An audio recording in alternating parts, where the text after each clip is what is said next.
Hello everyone, আজকে চলে এসেছি একটা ভিডিও নিয়ে। আজকে ভিডিওটা একটু অন্যরকম। একজনের সম্পর্কে তোমাদের কিছু কথা বলতে চাই, সে নিয়ে খুবই পপুলার, তো আমরা কম বেশি সবাই চিনি, হ্যাপি উইথ মামুন। তো ওনার সম্পর্কে আমি কিছু বলতে চাই। তো ওনার ব্লগ আমি প্রায় অনেক বছর ধরেই দেখি, যখন ওনার মেয়ে ক্লাস 8-9-এ পড়ে। তো আমি অনেক বছরের ওনার ভিউয়ার বা সাবস্ক্রাইবার, যেটা বলতে পারো সেটা। তো ফার্স্টে বলে রাখি, আমি কিন্তু কোনো কন্ট্রোভার্সিতে যাচ্ছি না। আমি ওনারকে একটা ভিডিও দেখেছি, আর অনেক কন্ট্রোভার্সি চ্যানেলের ভিডিওগুলো দেখেছি।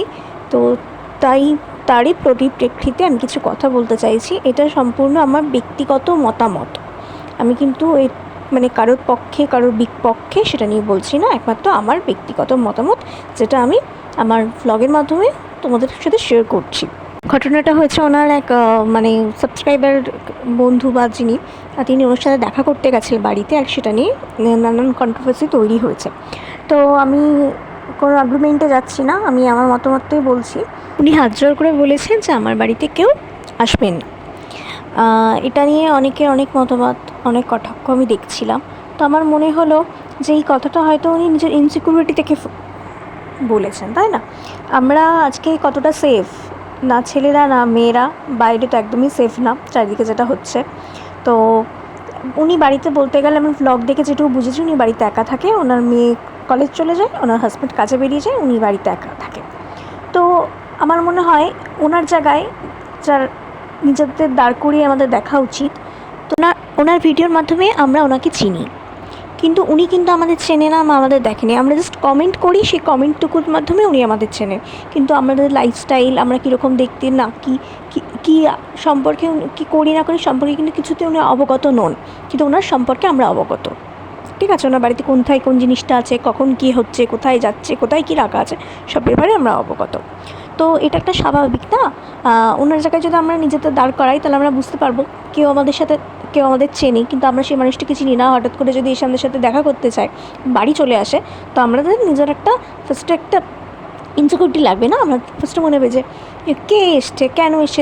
আর এখনকার মানুষের তো সেরকম মনোভাব, সবার মনোভাব খারাপ আমি সেটা বলছি না, কিন্তু ম্যাক্সিমামই চারিদিকে যেগুলো ঘটছে সেটাকে আমাদের মনে একটা ভয় তো কাজ করে। ফার্স্টে আমাদের মনে খারাপ জিনিসটা আসে, তাই না? যে নিশ্চয়ই খারাপ কিছু হচ্ছে বা খারাপ কিছু হবে। তো সেটা থেকেই আমার মনে হয় উনি এটাই বলতে চেয়েছেন যে আপনারা দয়া করে বাড়িতে আসবেন না। কারণ সবাই দেখলাম আন্টি এই কথাটা উল্লেখ করেছেন যে আপনারা যে আসছেন সেটা মানুষরূপী ভগবান না মানুষরূপী দানব। সত্যি, অতিথি কিন্তু ভগবানের সমান, আমরা এটাই কিন্তু ছোটো থেকে জেনে এসেছি। কিন্তু একবার নিজেদের একটু ওনার জায়গায় বিচার করে দেখবেন তো, যাকে আপনি চেনেন না, জানেন না, হঠাৎ করে যদি আপনার বাড়িতে কেউ চলে আসে, আপনি সেই মানুষটাকে সাবলীলভাবে অ্যাকসেপ্ট করতে পারবেন তো? আপনার কোনো ভয়ভীতি কাজ করবে না? তো আমার মনে হয় সেক্ষেত্রেই উনি বলেছে, আমরা তাদেরকে চিনি, ওনাকে দেখছি বলে আমাদের একটা আগ্রহ আকাঙ্ক্ষা জন্মেছে ওনার সাথে দেখা করব। তো উনি বলে না, যে কোনো সেলিব্রিটি, এই তো আমি কত সেলিব্রিটির ইন্টারভিউ এখন ইউটিউবে বেরোয়। তো একজন আমাদের খুব পপুলার অভিনেত্রী, সিরিয়াল করে, ওনারই একটা দেখছিলাম, ওনাদের সাথে তো গার্ড ফার্ড প্রচুর লোক যায়। তাও একটা ইন্টারভিউ, তো হেডলাইনটা ছিল যে এক কাকুর বয়সী, মাঝবয়সী লোক এসে হঠাৎ কোমরে হাত দিচ্ছে। এত সেলিব্রিটি গার্ড থাকা সত্ত্বেও তাদের সাথে এই বাজে জিনিসগুলো ঘটছে না? আর আমরা তো সাধারণ মানুষ। একবার চিন্তা করে দেখবেন, আমাদের তো কত বড় বড় সেলিব্রিটি আছে, আমরা কি চাইলে সবার সাথে ফট করে দেখা করতে পারি? তাদের হয়তো তার অ্যাড্রেসও অনেক সময় আমরা জেনে যাই। এখন তো সোশ্যাল মিডিয়ায় যখন আমরা অ্যাড্রেস জানতে পাই, কাছাকাছি কোথাও শো করতে এসে সেখানে চলে যায়, কিন্তু ফট করে কিন্তু তার কাছে একটা ফটো তুলতে যেতে পারবেন না, একটা অটোগ্রাফ নিতে যেতে পারবেন না, কারণ চারিপাশে লোক, সিকিউরিটি গার্ড থাকে, ঠিক আছে? আমরা তাকে চিনি, তাকে দেখছি, কিন্তু তারা কিন্তু আমাদের সবাইকে চেনে না। তো ফট করে তো সবাই অ্যাকসেপ্ট করতে পারে না, ওই জন্য তো সবাই গার্ড নিয়ে থাকে, যাতে কারো থেকে কোনো হার্মফুল কিছু যাতে না হয়, তাই না? তো আর সেরকমই তো ইউটিউবে আমরা ওনার লাইফস্টাইল সম্পর্কে জানি, দেখছি, উনি কিন্তু আমাদের চেনেন না। আমার মনে হয় এরকম হট করে কারোর বাড়ি না যাওয়াই উচিত। আর যদি আমার কাকে দেখছি, তাকে আমি ভালোবাসছি, তার কাজ আমার ভালো লাগছে, তার সাথে দেখা করে আগ্রহ আছে, আকাঙ্ক্ষা আছে, তো আমি অবশ্যই তাকে, এখন সোশ্যাল মিডিয়ার যুগ, তাকে একটা মেসেজ করব, মেসেঞ্জার, হোয়াটসঅ্যাপ বা ইউটিউব কমেন্ট একটা মেসেজ করব যে দিদি বা বোন, দাদা, ভাই, যেই হোক না কেন, আমি তোমার সাথে দেখা করতে চাই, আমার তোমার খুব ভালো লাগে, যাই হোক। তো অনেকে তো বড় বড় ইউটিউবরা মিট আপটা ডাকে, সেই মিট আপে অনেকে যায়, আমি কোনোদিনও চাইনি, আমি তো সবাই নিজের জার্নিটা স্টার্ট করছি। তো এরকম যদি কারোর সাথে দেখা করে আগ্রহ তৈরি হয়, তাহলে আমি সবার আগে তাকে একটা মেসেজ করব। সে যেখানেই হোক, সোশ্যাল মিডিয়াতে তো নানা রকম প্ল্যাটফর্ম আছে, যেখানে খুশি আমি তাকে মেসেজ করব, তার পারমিশন নেব। তিনি যদি বলে হ্যাঁ তুমি আমার বাড়িতে এসে দেখা করো, তাহলে একদিন গুছিয়ে তাকে বলে গেলাম। আর যদি সে নিয়ে দেখা করতে আগ্রহী না হয়, তাহলে তো কিছু করার নেই, কারণ আমার একার ওপরে সব কিছু নির্ভর করবে না। আমি যার সাথে দেখা করব তার ইচ্ছাটাও থাকা জরুরি, তাই না?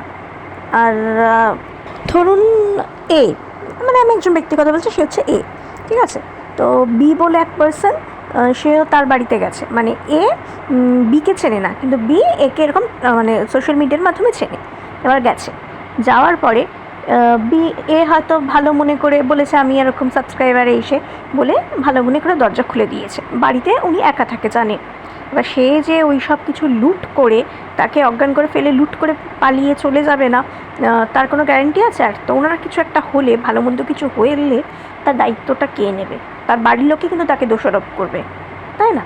তো এটাই আমার মনে হয় কারোর সাথে যদি এরকম দেখা করার ইচ্ছা হয়, যে আমি চিনি সেই মানুষটা আমাকে চেনে না, তো অ্যাটলিস্ট একটা মেসেজ করে তার সাথে কথা বলে তারপরেই যাওয়া উচিত।